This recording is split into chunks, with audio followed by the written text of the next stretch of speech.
Aí a gente chega aqui no terceiro episódio, Moinho Ardente, onde a guerra, a gente pode dizer que a guerra efetivamente começa ali no sentido de campo de batalha, né?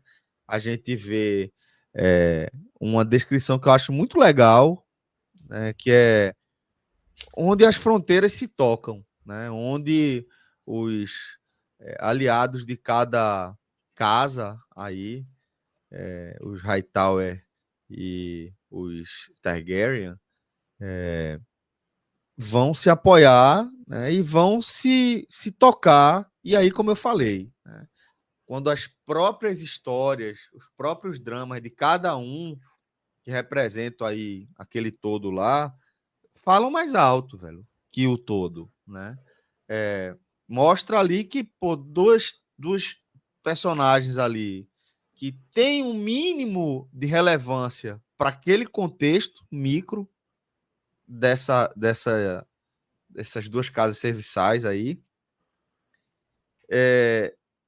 mas que para o contexto da história não tem relevância nenhuma, mas são eles que, no fim das contas, vão derramar o primeiro sangue ali no campo de batalha, que produz, que sai dessa cena bucólica que parece o condado, né, de Senhor dos Anéis, para a figura seguinte, que aí sim, Que parece um filme de morticínio Segunda aí. Guerra Mundial, né? Exatamente, o morticínio ou sei lá, a batalha do Abismo de Helm ou alguma coisa do tipo para ficar ali na referência Senhor dos Anéis. Mas as grandes batalhas de Senhor dos Anéis, grandes cenas de batalhas, e é essa devastação aí que dá o play efetivamente nos combates. É, Maestro, queria também a sua análise. Desculpa, Minhoca. não, que eu ia falar que essa primeira imagem já é uma rivalidade antiga, né, dessas duas casas. Bracken, Um tá Blackwood. apoiando um lado, o outro automaticamente vai para o outro, né?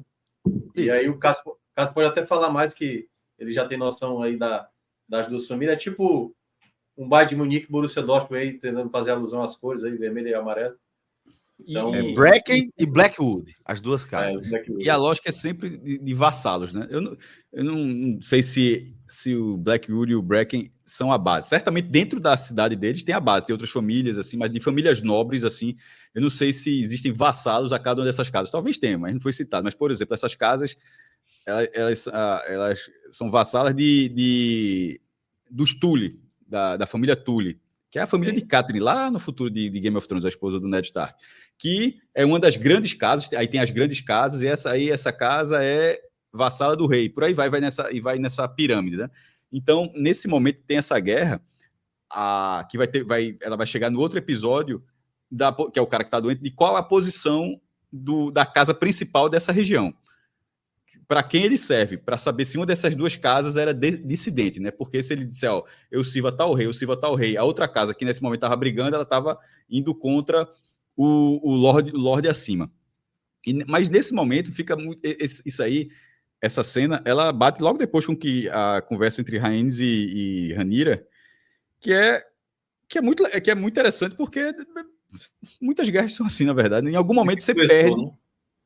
Você perde o momento que começou. Ali está muito claro que tem uma pedra. Eu lembrei até do Rei do Gado, que Rei do Gado é uma cerca. Mezeg Berdinazzi, é onde a novela inteira é. E eu não sei se durante a novela dos anos 90 foi reprisada recentemente, que a gente até brincou nos 100 melhores de Antônio Fagundes, Almezenga e Raul Cortez do Berdinazzi, que quantos metros separam a cerca das enormes fazendas, que já são gigantescas, que já são latifundiárias, assim, que aquilo ali vira uma briga de famílias desde a geração anterior, da primeira fase da novela, né? E é um pouco do que acontece, porque quando tem... Fred colocou no prólogo desse episódio, tem lá o Bracken e o Blackwood, mas quando ele está se encontrando ali na primeira foto, um pouquinho antes, você vê que tem um morrinho de pedras e o cara disse, você tirou essas pedras do lugar. Que era, tipo... O cara tirou de onde para onde, meu irmão? Era ali e virou aqui. Ou seja, de repente, 10 metros para cá. E aí, realmente, você não tem nem ideia se alguém mexeu na pedra ou se não tem. Isso. Mas você sabe que é mais ou menos ali, porque o cara não tirou 1 quilômetro essa pedra. Se supondo que ela tenha sido tirada do lugar, tirou daqui, botou aqui, tirou daqui, botou aqui. É um pouquinho de nada. Tanto que o cara vai andando até onde vai e o outro vai andando até onde vai. Aí tem a pedra no meio, diz que mudou, outro diz que não mudou. E aquilo ali, 20 segundos depois, tem centenas de mortos. E aí vai para o diálogo depois das Targaryen, que em algum momento se perde. Que aí você vai lá para o do filho. Foi quando a guerra começou de vez, quando matou o bebê? Ou quando Rhaenyra foi Arrancaram o olho de ou Aemon. quando o seu filho, lá na infância, cortou o olho de Aemon. É uma das grandes cenas da temporada. Que vai dizer assim, você vai voltando, ou até antes daquilo, assim, qual foi o momento onde se desperta a guerra? Aí, e vocês, obviamente, está muito claro, não tem subtexto nenhum, ali está muito didático para você juntar com os Bracken e os Blackwood, que cada um tem a sua lógica de rivalidade, nesse caso, de décadas e décadas, e essa construção é Game of Thrones todinha, inclusive da série que se passa toda vez, 170 anos depois, né? 200 anos depois. Quase 200 anos depois, 192, eu acho, na verdade, é um negócio desse, Isso. né? Enfim, é um número quebra, quase 2 centenas, quase 2 séculos depois, e ali tem toda uma lógica, tipo, os Starks no norte querem ser o reinado sozinho, Dorne quer voltar a ser independente, quer Dorne lá no sul, os Greyjoy, que são as Ilhas de Ferro, querem ter uma moral que eles perderam, enfim, e isso, em algum momento, você fala, perdeu quando essa moral? Dorne quer voltar a ser independente, mas há quantos anos é dependente? Aí tem a guerra de Dorne. Os Stark estão há milhares de anos ali. Por que os caras acham, depois de séculos e séculos, os caras acham que são independentes ainda? Enfim, em algum momento você perde porque aquilo aconteceu. A espada clássica dos Stark, né, que até pareceu que a do Ned tem um nome bem específico. A garra longa da muralha, mas gelo, a espada gelo. Tipo, aquela espada existe há tanto tempo, mas o cara fica defendendo uma história que já nem lembra, vai passando de um para o outro, que até, de certa forma, acontece nos próprios Targaryen, que é passada, que foi muito, eu achei muito legal essa coisa que foi dita nessa série, que é o rei específico passar para o herdeiro o conto da proteção lá do futuro, de que vai ter que unir os reinos para lutar contra o mal maior, que obviamente é o White Walker, mas perceba que mesmo em algum momento isso vai se perder. Isso para mim eu achei, não foi dito de uma forma muito clara, mas eu achei isso muito interessante, porque assim como o Ryan diz, em algum momento se perdeu o motivo de ter a guerra, em algum momento vai se perder essa fala dos Targaryen. Daenerys lá no futuro ela não sabe disso não. Ela não recebeu essa fala de você o irmão dela que ia ser o rei, né, que é o cara que morre lá, que era, curiosamente era Viserys também, né? Você vai ter que juntar os reinos para lutar contra o mal maior e tal. Isso, se aconteceu, eu realmente não me recordo, mas naquele momento, essa coisa que passava de herdeiro para herdeiro já se perde. Então, em algum momento, mesmo no Targaryen, mesmo uma coisa importantíssima para o universo, que é combater o mal maior, até isso vai se perder. Mas mesmo se perdendo, a disputa por querer ter o trono vai continuar existindo. Dito isso, por passar de geração, esses ovos aí, vocês acham que... Eu vi muita teoria dizendo que... Confirmado, já que vocês estão... A produtora confirmou. A produtora confirmou. Os ovos que a Dani acaba... Nos livros isso não está claro. Os ovos são roubados, vão andando de um canto para o outro, até chegar na mão do Daenerys, ele roda um bocado, então nem um pouco certo de que seriam esses ovos enviados aí para Essos. Mas são sim. Mas dentro da TV, da série da TV, são os 3 ovos dos dragões de Daenerys. Tem 4 aí, mas 3 deles...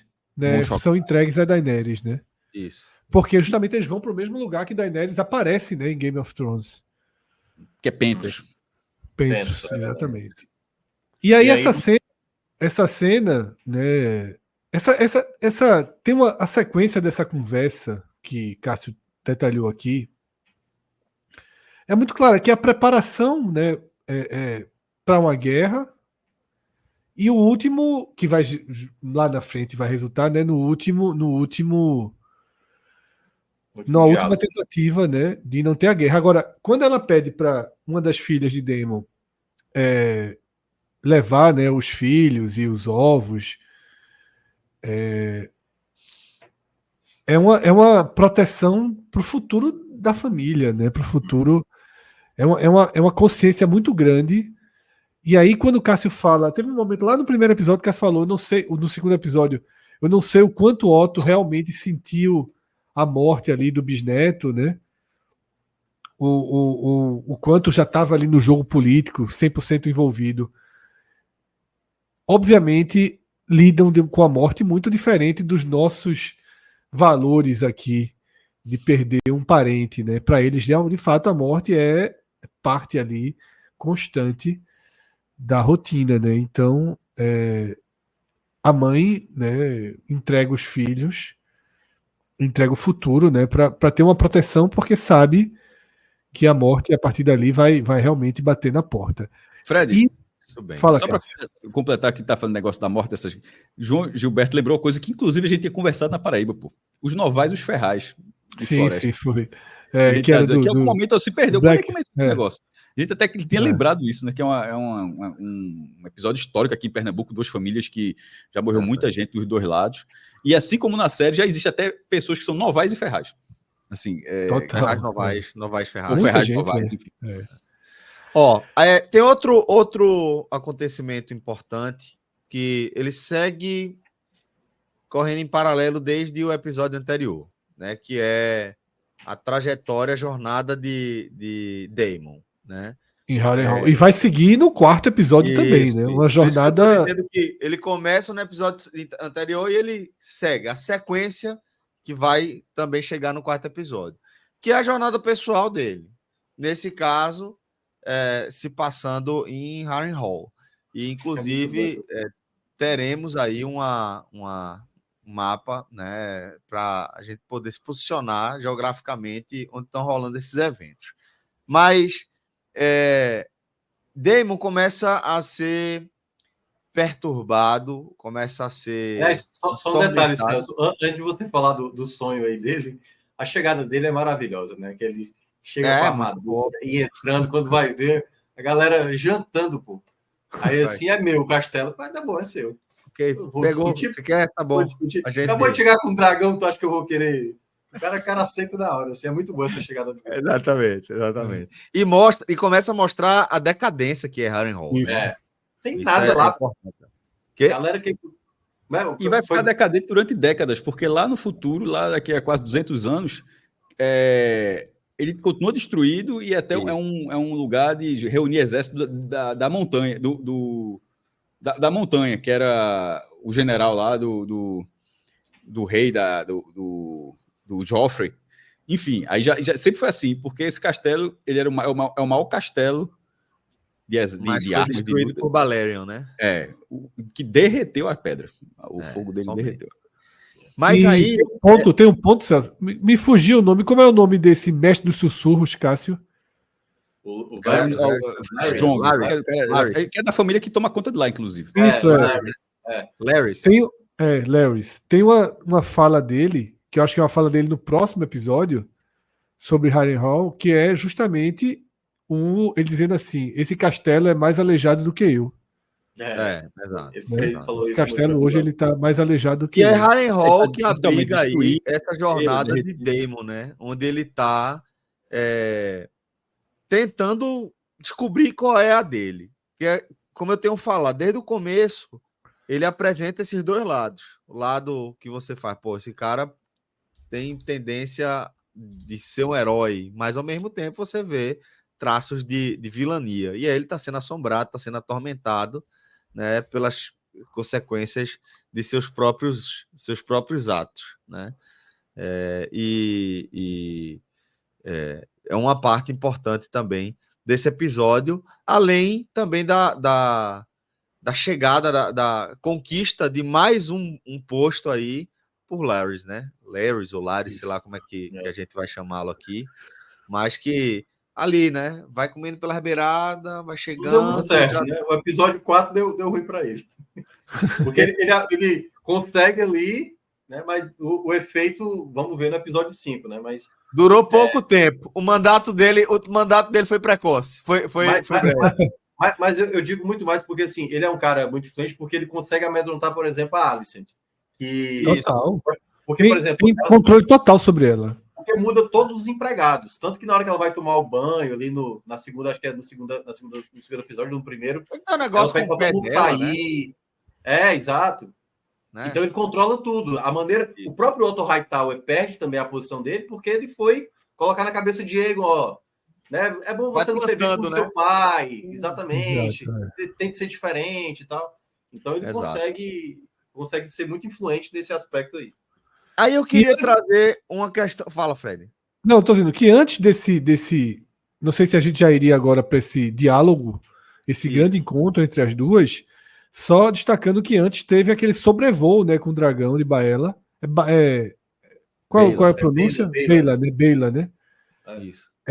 Tem o sobrevoo dela, né, que ela consegue encontrar. Lá, né? Ela consegue encontrar, né, Cole, o exército ali de Cole. É irmão de Alice, é aquele cara que se luta Cole? Isso, irmão de Alice. E é bem irresponsável, né? Que, não, qual o problema de estar aqui? Qual o problema de ir numa taberna e tal? E aí ela tem até a chance do ataque, mas está com a ordem da mãe, né, de não atacar, e depois fica ali meio que como se quisesse atacar, mas sobrevoa e eles passam a se esconder nas árvores, né? Mas é importante que ela flagra o movimento, isso vai ser importante mais para frente. Exato. Que vai indicar o caminho da próxima batalha, da primeira grande batalha, né? E aí eu vou falar dessa cena que... deixa eu ver como é que eu posso dizer. Achou forçada? Como é? Achou forçada a cena?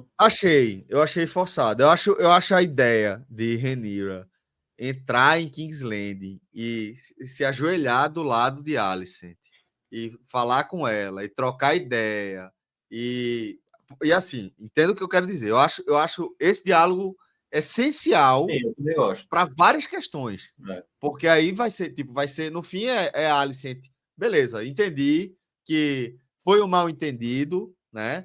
Que tinha a possibilidade de ter um mal entendido. Nunca achei que foi mal entendido. Eu sempre achei que ela entendeu o que ela queria entender naquelas últimas palavras ali de Viserys, mas ficou no ar a possibilidade de ela não ter entendido direito. Mas tinha uma margem de mal entendido porque ele falou o nome, né? Digamos eu assim. acho que essa cena, é por isso que eu tô dizendo. Esse plano aí foi mais suicida do que o do cara lá. Foi mais suicida. Se ela saiu viva é porque o cara tinha chance de sair vivo também. Não foi não, foi muito menos. Foi nada? Ela foi sozinha. Não, ela foi com um único protetor, mas que não ajudaria em nada. O cara vai até o septo, cheio de guarda real, entra lá, ajoelha do lado da rainha mãe e a vida segue. Pois é. E assim... Mas há um argumento forte dela aí que diz assim, se as mulheres, né, não forem... Eu acho, Fred, que ela poderia entrar. Eu acho que ela podia chegar até a catedral, sabe? Ela podia chegar até a catedral com essa desculpa. Se você não tiver uma coroa na cabeça, ninguém sabe quem você é, não. Então, pode ficar tranquilo. Aí, beleza, acho que o povão realmente... Mas, dentro da catedral, chegar do lado de Alicent olhar para a cara dela, ter o guarda ali do lado, e a Alicent até falar, beleza, vai-te embora aí, e guerreou depois que você sair daqui. Ficou conveniente ali. Eu senti muito, até para você continuar, Celso. Não, era só isso. Vamos juntar de novo as duas atrizes. Porque assim, não vai ter. Acho que até o final da temporada não vai ter outra cena das duas juntas. Então faz logo essa cena e aí, beleza. E aí, eu gostei do diálogo. Mas é isso mesmo. Assim, eu gostei do diálogo. Forçada. Bota ela aí com o negócio aí, tipo, amar. Foi forçado, claro que foi. Forçado, assim, pra colocar assim entre as duas. Tá na licença poética dos corvos. Dos corvos existirem, né? Mas aí... E também a minha licença poética não tem mais tempo de viagem, né? Com tanta eficácia, né? Assim, como se fosse um e-mail. A galera manda um corvo como se fosse um e-mail. É impossível não chegar. Eu não lembro do episódio, mandei o corvo, o rapaz nunca chegou, não. Manda outro. Assim, todo corvo chega. Assim, eu lembro que tem um episódio de Robb Stark derrubando o corvo que saía ali daquele castelo que era na ponte. Mas no final do Game of Thrones a galera atravessava... O destinatário não reclama, não. É impossível o corvo não chegar. Corvo não erra o caminho, não fica com fome no meio do caminho, cansado. Não, corvo, meu amigo, é um e-mail. Não, mas no final de Game of Thrones, o pessoal também atravessava o oeste do sul até o norte, assim, em 10 minutos. Mas esse rola isso também. A galera tava lá em onde é os destaques? Qual lugar dos destaques? Winterfell. Manda um corvo para Kingsland, o corvo. Puta que pariu, que tirada. Vai lá para Kingsland, o corvo. As primeiras temporadas era uns 2 dias de cavalo, 3 4 vira bandeira 10, né, maestro? O corvinho aqui, ó. Meu Deus do céu, aqui, o Winterfell, irmão. Caramba, que asa. Volta mais nunca. Mas, bom, eu acho que é isso. Para mim, o resumo dessa cena é o seguinte: é um excelente diálogo, uma cena completamente forçada, né? Completamente forçada. Vou chegar muito perto do que o maestro acha. Acho que é tão suicida, é um plano tão suicida quanto o de área que lá do episódio passado. Só que essa aí saiu com vida. Voltou para casa. Vamos, portanto. Peraí, rapidinho ainda sobre esse diálogo aí. Claro. Eu acho que foi Fred que tinha citado, não sei se foi no episódio 2 aí, que a gente estava comentando, que é o papel também das mulheres, né? Porque perceba, Rhaenyra, lá do lado dela, quando ela está com o conselho dela, os conselheiros estão meio, sabe assim, sem muita confiança no que ela está dizendo. E a Alice já tinha falado para o Otto, em episódio, eu acho que no segundo episódio, eu acho que foi no primeiro mesmo, assim, que ela, ali naquele conselho do Aegon, ela não é mais ouvida. Então, por mais que tivesse esse diálogo, e por mais que...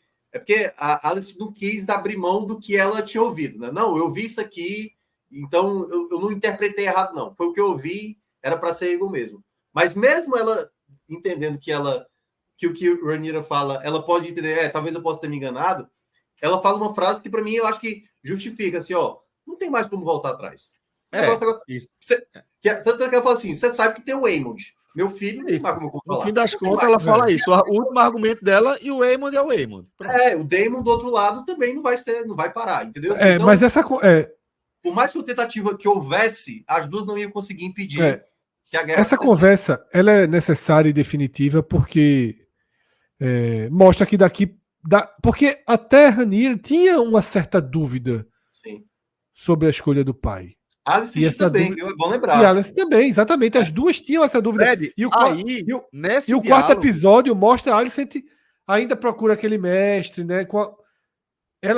Você acha que meu pai... Exatamente. Ela agora, internamente, ela sabe que de fato... Assumiu. Primeiro ponto, ela nunca foi falsa quanto a isso. Ela tratava como verdade. Nessa conversa, inclusive, Rhaenyra chega a aceitar que ela não é. Exatamente. Ela pergunta para Alicent e Alicent fala: velho, eu tenho certeza do que eu ouvi. E como elas têm uma história, tem uma conexão entre elas duas, foram melhores amigas, tem hora que ela aceita e você vê no olhar dela que ela até chora. Só que aí, quando Alicent utiliza a frase que é da profecia, né?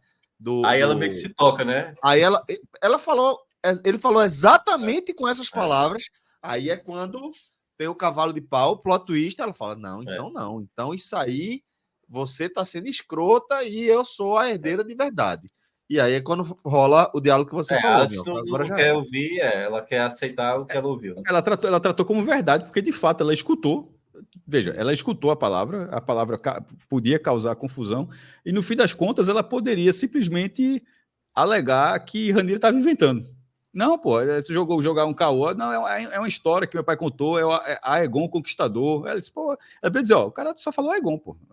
Aegon, não disse nada disso. Então, assim, mas ela aceitou a versão de Rhaenyra e depois, para ver, até que ela fala assim, ó, eu posso ser um bocado de coisa, mas mentirosa eu não sou, e ela continuou ali, no episódio seguinte, ela buscando para saber, ó, porque ela vê a versão de Rhaenyra, mas ela continua querendo tomar a prova, pegar uma prova dos 9 para saber essa versão. Porque na cabeça dela, independentemente da escolha ter sido boa ou ruim, foi uma escolha que foi, para ela, baseada num fato, não foi numa invenção. É isso. E aí, o final do diálogo dela deixa a guerra, não é inevitável. Rhaenyra, né, já assume toda... Foguete não tem ré. Exatamente.